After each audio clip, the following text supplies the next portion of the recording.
Well, a trick of the trade is on the tablet, right? There are some companies that will share like what the property value is of the home, right? So they pull up to your home, they're like, oh, 1,200,000.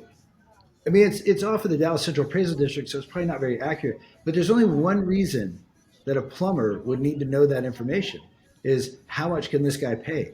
I had purposely not turned that on, and I will never turn that on. I don't need and I told my plumbers, I said, listen, the fastest way for you to get fired is to sell somebody something that they don't need. You're just like don't even just like cruise by the shop at about 5 miles an hour and just throw the keys out and just you're it's over.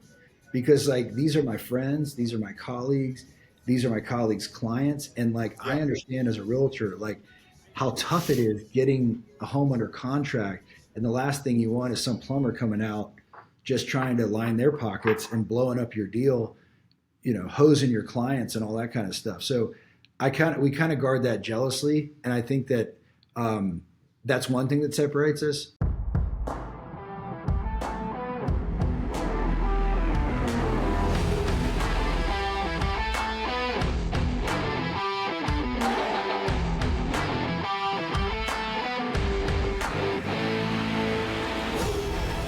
Welcome back, everybody, to another episode of the Big Hitters Podcast. I'm joined by Thomas Rhodes, who's a friend of mine from Rise Up Kings. Thomas is a serial guy. He's got a few different enterprises, including plumbing company, a senior care company, and he does some real estate stuff as well. And so I was eager to have him on the podcast. Thomas, my question is always the same. To start out, tell us a little bit of your story. How'd you wind up to where we are today? Yeah, so my family, my dad started in real estate about 45 years ago, and I graduated from military school, Virginia Military Institute in 2000, and got into real estate. And I've been in real estate in a bunch of different facets. I've done property management, junk debt, commercial, and really what we're doing now and what I really love and I'm passionate about is the residential brokerage side. So I'm fortunate enough to work in a luxury market, and I have like the most amazing clients. They're very sophisticated. They know what they want. They are willing and able and ready to pull the trigger and make quick decisions. And so it makes my job really easy. I just kind of sometimes have to just get out of the way and let the transaction happen. That's awesome, man. Well, tell us, like, do you have a niche? Do you have a specific area of real estate that, is it Yeah. luxury homes? Is it, is there some sort of deal that you like doing over and over and again? Yeah. So I am, like primarily in the Park Cities in Preston Hollow, which is a little bit higher price point. But we will work with anybody. I mean, I'll do condos. I've done leases. I've done everything. So we do a lot of different type of product. Like there's nothing like that's just like off the table. And I have had some clients go like, well, I was going to call you, but I thought that you didn't get out of bed for this, for this low of a price. I'm like, no, man. I mean, like we help everybody because so like a lot of our clients now, their kids are joining and getting in the marketplace. So now we're helping them. So yeah. Well, tell me about the other enterprises you have as well. So, how does one go from real estate to plumbing and senior care? So growing up with ADD was always a struggle unless you're going to buy a bunch of companies and then all of a sudden it it has its pluses. So I started. We bought two different senior care companies, and what we do is we provide caregivers to seniors in their home, and and so I have a president who runs that, and he runs that company for me, and then my father-in-law got Parkinson's, and so I watched him. He was a very very successful attorney, but I watched him kind of decline, and I was like, there's kind of that kind of looks a lot like myself. Like, whereas if something were to happen to me on the real estate side, like, I'm pretty much a sole proprietor. I mean, like, if something were to happen to me, I don't have a business that would sustain my wife and my kids. And so I bought into a franchise that is very systematic. There's systems, there's processes. And so if anything were to happen to me on the real estate side, we could easily hire a manager to run in and run it. One of my kids, as they get older, they can run the business for us. And so if they choose to. And so I just wanted that flexibility to build up a business that we could either sell or would give us passive income.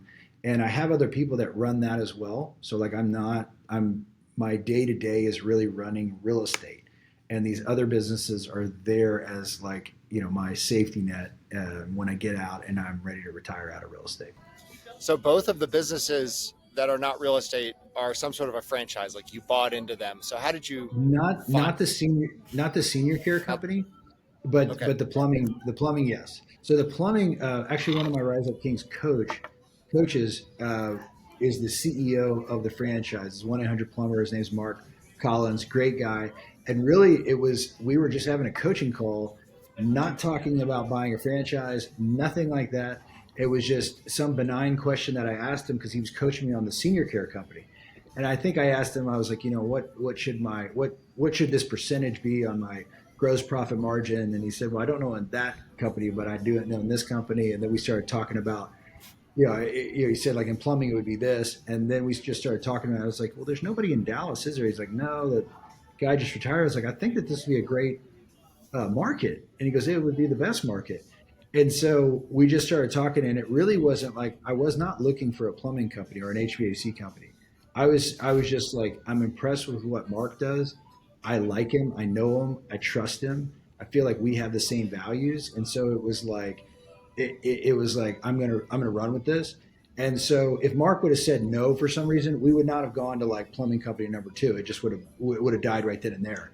But it just like all the stars aligned, and it was just kind of like it happened in April. We opened up, or I think it was in October, and then we were open in April. So it was a pretty quick process, but that's kind of how we move. So what company is it? Is it? I guess a question on my mind is, when you have a few ventures like that, what takes up the most brain space? Like, how do you kind of segment it? Is it, you mentioned one is a franchise, so like, is it kind of run itself, or do you kind of time block, or how do you do that? I definitely time block. So like my kids, I kind of set things up. Like I don't think I'm the smartest guy.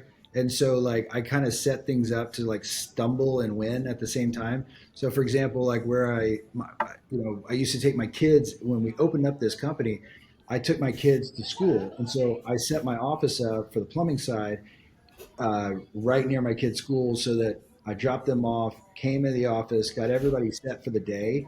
And like on the plumbing side, like you don't have to like be there all the time running it. Like the plumbers know what to do. Like once they get there and they know what to do, like they're not really asking you, like they don't need you to help them through the day. But what they do need is like getting everything started for the day. So I get them started from like 8 to 10. I was like in the office, like, okay, everybody's got everything lined out, what to do. Great. Now I'm going to go to real estate, and I'll see you guys later. And if you need anything, send me a text, whatever, call. I'm available. But for the most part, I mean, my customer service rep handles the majority of the stuff and runs it, and everything's fine. That's great. Yeah. All right. What can you give the audience a kind of an understanding of like the scope of the size of the businesses? Like how much revenue does it all generate? So I on the real estate side, I work as a team with my brothers and two other agents and my dad. So that is doing like together, all of us are probably about 100 million in sales, somewhere in that ballpark. The plumbing side is brand new. I mean, so it's a very, very new venture. Like we've been in business. This is like maybe 2 years. So we're trying to, get into like making that around 2 million next year is where we're looking to get. So it's not, That's not a all. very large company. So let's talk about what you feel like is going really well in business. Like, what are some things that you feel like make you guys different or unique, and what do you feel like is kind of going well for you guys right now? So on the real estate side, my dad taught us really when we were young and we came into the business. He was like, the absolute most important thing that you have is your reputation. I mean, that's it. And so integrity on the residential real estate side has been huge because I mean, I have tons of clients that, it's cost us money, but to tell them like, hey, this is not a good deal for you. Like you should not buy this. and I'm not incentivized to say that. But like, I have countless clients that were like, "Hey, this is not going to work. You shouldn't do this." And so that kind of goodwill and reputation has moved me over into the plumbing side so that I can go to realtors and my colleagues and say, like, listen, here's our plumbing company. Here's what we stand for. Here's what we're willing to do. Because in my market, when I grew up, is an affluent zip code, and so we call it zip code pricing. So a plumber comes in, sees the house, and all of a sudden now it's two, three, $400 more than it probably would be if it's in a lesser market. Mhm. I hated that. I hated watching that as a kid. I hated watching my dad get taken advantage of. So our pricing is the same across the board. I don't care if you live in a multi-million dollar mansion or you live in a smaller single story home. The price is the price, right? So that's number Interesting. one. Yeah. Do a lot of companies do that? Well, a trick of the trade is on the tablet, right? There are some companies that will share like what the property value is of the home, right? So they pull up to your home, they're like, "Oh, 1,200,000."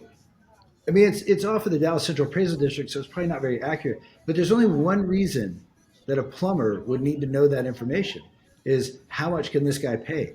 I have purposely not turned that on, and I will never turn that on. I don't need and I told my plumbers, I said, listen, the fastest way for you to get fired is to sell somebody something that they don't need. You're just like, don't even just like cruise by the shop at about 5 miles an hour and just throw the keys out and just it's over. Because like these are my friends, these are my colleagues, these are my colleagues' clients. And like I Yep. understand as a realtor, like how tough it is getting a home under contract. And the last thing you want is some plumber coming out just trying to line their pockets and blowing up your deal, hosing your clients and all that kind of stuff. So we kind of guard that jealously, and I think that that's one thing that separates us. The other thing that I think sets us apart is that we're not owned by a big hedge fund. So a lot of these hedge funds came in and like bought up these companies, at six, five, six, seven, eight times multiple. Well, the only way that works is then they take what's already post-COVID inflated prices, and then they keep going and they jack them up more. I don't want to do that. I want to just go, you know what? We're down here. We're where we should be, and we're making good money. You're happy as a customer. Everything's fine, and I want to gobble up that market share. That's great. I love that word. And, it's interesting. I love the blue collar guys.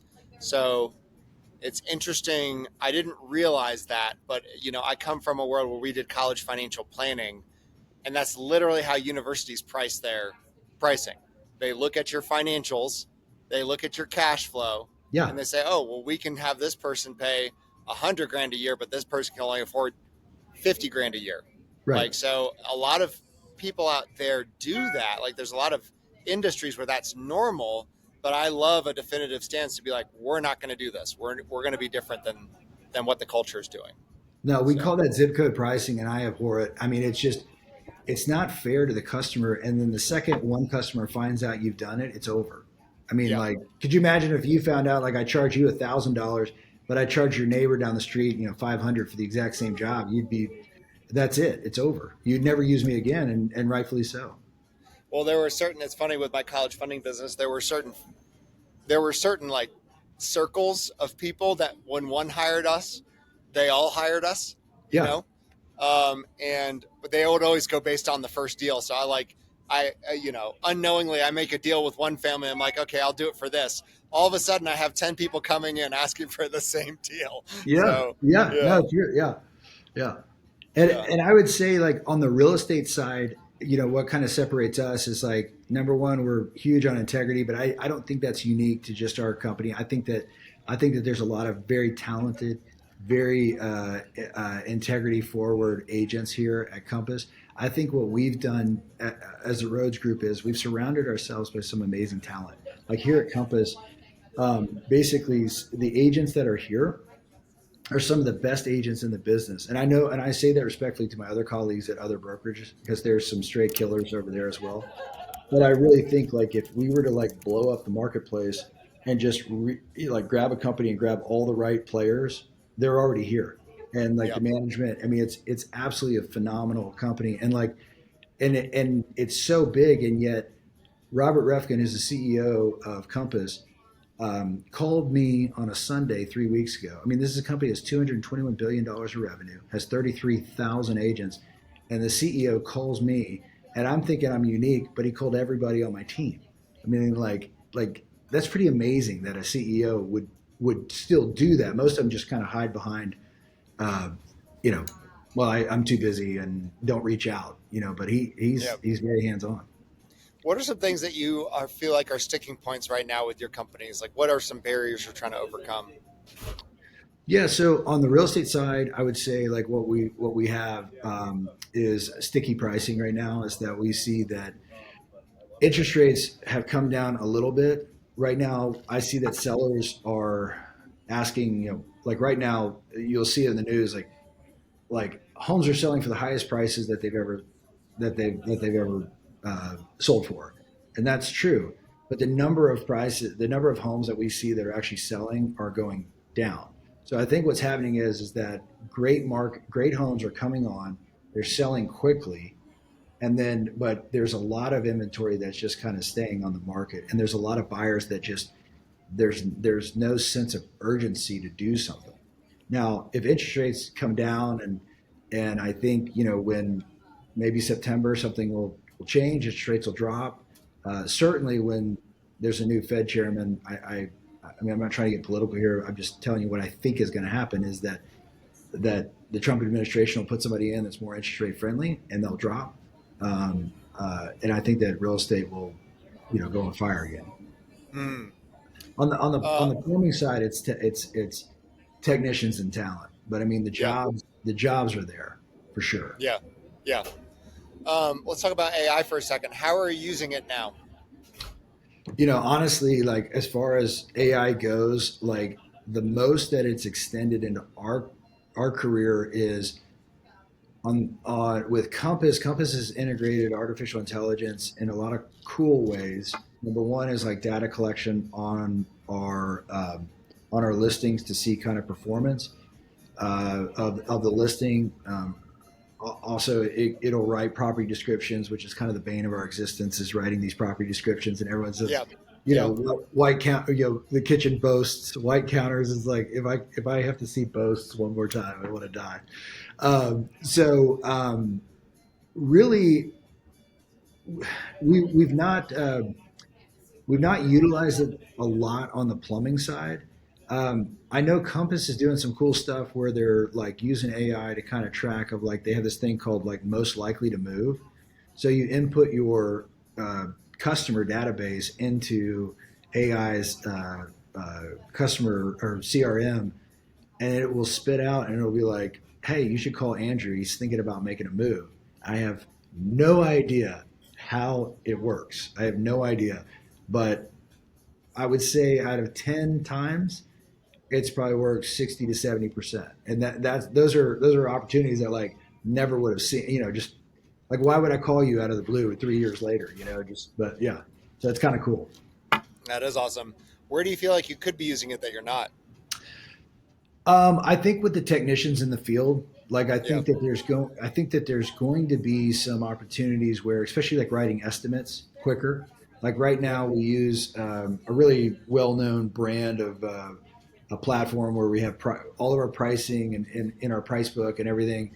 I could see AI just not only just on the like looking at our business and looking at performance, which I already do. Like I have my son is building out a closed AI for me, so that then I can put in our our our financials, our owner's manuals, all those kinds of things, so that we can make sure that the decisions that we're making are actually in alignment with like what we say we're about.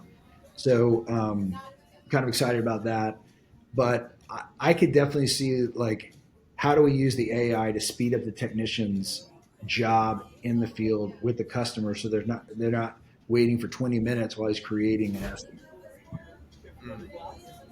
What's one thing we haven't talked about today that gets you fired up? Jesus. Okay, let's talk about it. I'm all about it. Yeah, I mean, we both know each other through Rise Up King, so Yeah.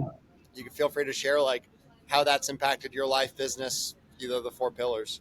Yeah, no, I would just say like when I first started this and I was young, I mean, all I was about was just making money and building things, and it really just came from an insecurity of like who I was, like where I found my worth, in that if I was able to build these companies and be successful, then all of a sudden somebody who I don't even know that probably doesn't even think about me would think, oh, I'm so wow, that's really impressive.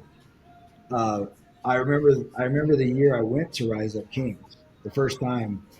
I I think we all have these like if I were to make this amount of money, then my life is set. Like if, whatever that number is for you. Like some people it's 100 grand, some people it's 1 million. So I had a number in my mind. I was like, if I make this, like problems are all over, right? So I made that money. The Lord was gracious enough to give me that and go, okay, let me just give this to you. And I think like I heard a pastor one time say is like I think that the rich are so lucky and it's such a blessing because unlike those who don't have a lot of money, they know that money doesn't buy happiness and they know that money doesn't solve all the world's problems. And so I got that amount of money and my marriage was not in a great place. My relationship with my kids wasn't in a good place. My spiritual life was practically dead. And then I go to Rise Up Kings, and just it was really transformative, and because I was finally around guys who I valued, guys who were alphas, successful, could speak business, and they were like, this isn't where it is. This isn't like making money is not where it's at. And what's funny is, and I'm sure Andrew, you've probably seen this, of like, you talk to some guy, you're like, so what do you do? And they're like, well, I run a small plumbing company in Eastern Arkansas. And then you look them up and it's like $100 million, Dude, business. no joke. No joke. I literally have thought that. I've met so many people in different industries. I'm like, I am doing the wrong. I'm in the wrong industry. Like, I'm what the playing heck? I'm playing so small right now. Yeah, and I thought I was a big fish, and then you meet these guys and they're like, yeah, I mean, if the Lord's gracious, and and they're like, like they flew there on their jet. You're like, what? So, Yeah. but just some great human beings, and like to me, I think like growing up in the church, it was hard. Like seeing guys that traditionally like the guys that taught the Sunday school, and I don't mean to disparage any of the guys that taught Sunday school because God bless them for doing it, but like they just weren't like they weren't guys that were like felt tough to me or alphas or and Right. and it just didn't speak to me, right? Right. Now I've come to appreciate guys that are quote unquote betas, and I love them. And but at the time, I just felt like really blessed to come across this community and just like what the Lord has done and how we try to implement it in our work and how we try to use our businesses to like glorify His kingdom and like what we do. I think that that's important because none of this making money is means anything to me if I lose my kids, if I lose my wife, like none of this. Like if I get divorced from my bride and I lose my kids or whatever, none of this success means anything. Yeah. I'd throw it all away. Yeah. Amen. It's funny. There's a couple guys from my pod that are like top notch studs, like financially, multiple enterprises. Interesting to see now. We've both of them went through refinery with me and forge, which we just finished, and they're like moving away from their enterprises and pressing more into like serving with Ruck and like trying to get more into like giving their lives away. And it's been a really helpful for me.